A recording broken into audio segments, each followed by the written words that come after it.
Video सुरू करण्या अगोदर आमच्या @पोस्ट मराठीला लाईक करा, शेअर करा आणि सबस्क्राइब करायला विसरू नका। मानसिक तणाव आणि नैराश्यात असलेल्या अनेक मुली आणि महिला एका मानसोपचार तज्ञाकडे मार्गदर्शनासाठी जायच्या। महिला आणि मुलींचे तो समुपदेशन करायचा। नैराश्याच्या गर्तेतून बाहेर काढण्यासाठी फार्म हाऊस आणि पर्यटन स्थळांवर सहली देखील आयोजित करायचा। एवढेच नव्हे तर अशा अनेक महिला आपल्याकडे समुपदेशनासाठी याव्यात यासाठी अनेक ठिकाणी तो शिबिर देखील घ्यायचा।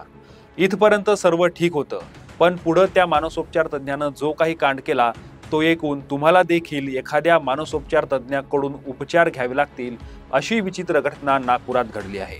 त्यामुळे हा व्हिडिओ तुम्ही शेवटपर्यंत बघा। 2 दिवसाअगोदर एक महिला नागपुरातील हुडकेश्वर पोलीस ठाण्यात पोहोचली। त्या महिलेचे काही आक्षेपार्ह फोटो सोशल मीडियावर व्हायरल होत असल्याची तक्रार तिनं दाखल केली। पोलिसांनी लगेच तपास सुरू केला। पोलिसांचा तपास थेट तक्रारदार महिला अविवाहित असताना तिच्यासोबत घडलेल्या एका प्रसंगापर्यंत जाऊन पोहोचला। तक्रारदार महिला अविवाहित असताना त्या मानसोपचार तज्ञाकडून उपचार घेतला होता। त्यावेळी तिच्या नैराश्याचा फायदा घेत मानसोपचार तज्ञानं तिच्यावर अत्याचार केला आणि फोटो व्हिडिओज काढले। त्यानंतर तिला सतत ब्लॅकमेल करत तिला त्रास देऊ लागला। सततच्या त्रासामुळे महिलेनं 2 दिवसापूर्वी तक्रार दाखल केली। पोलिसांनी त्या मानसोपचार तज्ञाला ताबडतोब अटक केली। आरोपीला विचारपूस करत असताना धक्कादायक माहिती पोलिसांना त्याच्याकडून प्राप्त झाली।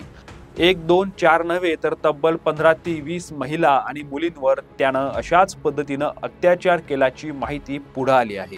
विशेष म्हणजे यामध्ये अनेक अल्पवयीन मुलींचा देखील समावेश आहे। त्यामुळे पोलिसांनी तपास आणखी खोलात जाऊन करण्याचं ठरवलं। त्यानुसार नागपूर पोलिसांनी SIT स्थापन केली।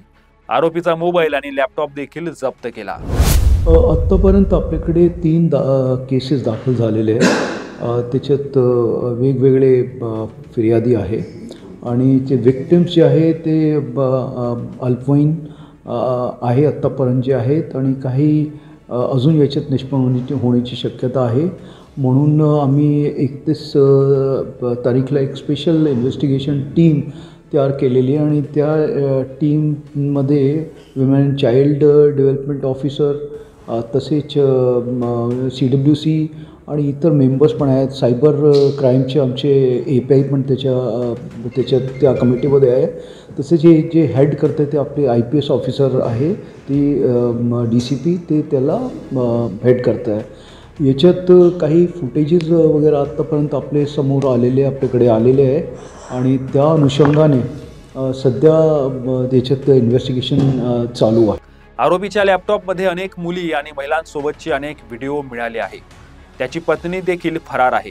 त्याची पत्नी ही देखील त्याचीच विद्यार्थी होती। तिच्यासोबत देखील असाच प्रकार घडला होता। पोलिसात केस करण्याच्या धाकानं त्याला तिच्याशी लग्न करावं लागलं अशी माहिती पुढे येत आहे। या प्रकरणात पत्नीचा देखील हात असल्याची चर्चा आहे। मागील 13 वर्षापासून आरोपी मानसोपचार तज्ञ समुपदेशन केंद्र चालवायचा। तसेच नागपूरच नव्हे तर विदर्भातील अनेक ठिकाणी जाऊन शिबिरं घ्यायचा। विद्यार्थिनी आणि महिलांशी संवाद साधताना तुम्ही नैराश्यात आहात, माझ्या केंद्रात या, तिथं तुम्हाला योग्य मार्गदर्शन मिळेल असं सांगायचा। केंद्रात आलेल्यांसाठी रिसॉर्ट, फार्म हाऊस अशा ठिकाणी सहली देखील काढायचा। अनेक विद्यार्थिनींना गुंगीचं औषध देऊन त्यांच्यावर अत्याचार करायचा आणि त्याचे व्हिडिओ बनवायचा। त्यानंतर त्यांना वारंवार ब्लॅकमेलिंग करायचा। आतापर्यंत त्यांना 100वर महिला आणि मुलींसोबत गैरकृत्य केल्याची माहिती आहे। काही महिला आणि मुली समोर आलेल्या आहेत, तर पोलीस सुद्धा त्यांच्यापर्यंत पोहोचत आहेत। अनेक मुलींचे लग्न झाल्यानं आपल्या संसारात काडीमोड नको म्हणून अजूनही गप्पच आहेत। मात्र पोलिसांनी प्रकरणाची सखोल चौकशी सुरू केली आहे।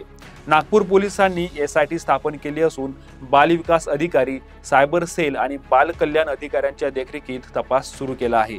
तर पोलिसांना अनेक व्हिडिओ क्लिप्स आणि फोटोज महत्त्वाचे पुरावे म्हणून सापडले आहेत। अशाच प्रकारचे व्हिडिओ आणि बातम्या बघण्यासाठी @पोस्ट मराठीला लाईक करा, शेअर करा आणि सबस्क्राइब करायला विसरू नका।